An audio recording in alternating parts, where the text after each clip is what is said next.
एके दिवशी तपोवनामध्ये अनेक ऋषीमुनी बसले होते. त्या ठिकाणी महर्षी व्यास आले. ते म्हणाले, आता पुरुषोत्तम महिना येणार आहे. या महिन्यात स्नान, दान, व्रत, नियम अशी खूप कर्मे करावयाची आहेत. ऋषीमुनींना आश्चर्य वाटले.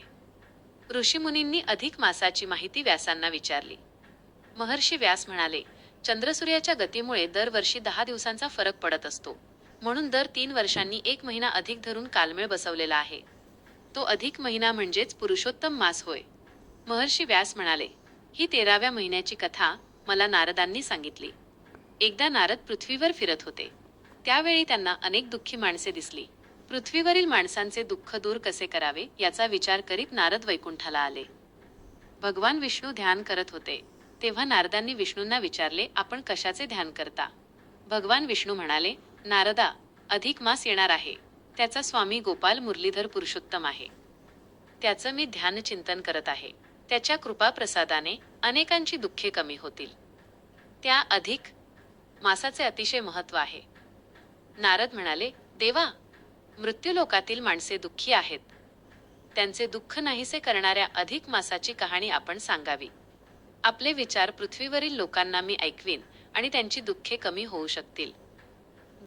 भगवान श्री विष्णू म्हणाले, चंद्र सूर्याच्या गतीत जो फरक पडतो त्याचा मेळ बसवण्यासाठी दर 3 वर्षांनी एक महिना अधिक धरावा लागतो. या महिन्यात सूर्य संक्रांत नसते, म्हणून त्याला मलिन महिना किंवा मलमास म्हणतात. या महिन्यात लग्न कार्यादी मंगल कार्ये करीत नाहीत. मी त्या मलिन अधिक महिन्याला पुरुषोत्तमाचे दिव्य रूप प्राप्त करून दिले.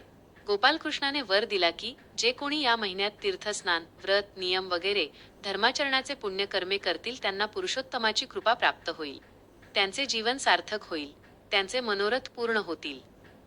एके दिवशी पांडवांनी कोणते व्रत करावे म्हणून श्रीकृष्णास विचारले. त्यावेळी श्रीकृष्णांनी उत्तर दिले, अधिक मासातील व्रत करावे, नियम पाळावेत व पुरुषोत्तमाची सेवा करावी. श्रीकृष्णाच्या सांगण्याप्रमाणे पांडवांनी सर्व पुण्यकर्मे केली. त्यांना राज्य मिळाले व ते सुखी झाले. अधिक मासामध्ये अनेकांनी पुण्यकर्मे करून जीवन सुखदायी बनविले. अधिक मासात कळत नकळत जरी पुण्य घडले तरी भगवान श्रीकृष्ण त्या भाविकाचे कल्याण करतात. त्यासाठी अधिक मासामध्ये पुण्यकर्म करावे. ही 60 उत्तराची कहाणी 5 उत्तरी सफल संपूर्ण.